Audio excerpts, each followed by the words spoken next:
জীবনে সবাইকে মাফ করতে পারলেও কোন মানুষটাকে কখনোই মাফ করবা না?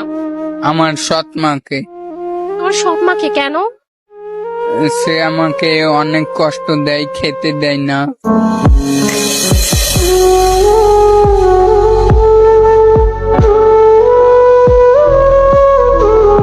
সো এখন আমার সামনে আছে একটা আপুকে একটা প্রশ্ন করতে চাই, সেটা হচ্ছে না পাওয়া জিনিসগুলোর মধ্যে সবচেয়ে দামি জিনিস কি ছিল? দাদু দাদির আদর। দাদু দাদির আদর? কেন? কারণ আমি জন্ম হওয়ার আগেই তারা এই পৃথিবী ছেড়ে চলে গিয়েছে।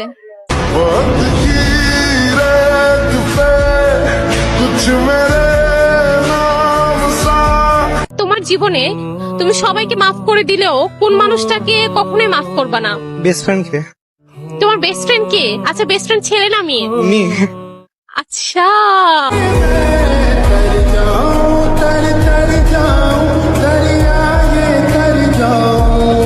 না পাওয়া জিনিসগুলোর মধ্যে সবচেয়ে দামি জিনিস কি ছিল? প্রিয় মানুষ। প্রিয় মানুষ? কেন? কারণ সে এতটাই দামি ছিল, তাকে পাওয়ার আশা করাটা আমার একদমই উচিত হয়নি।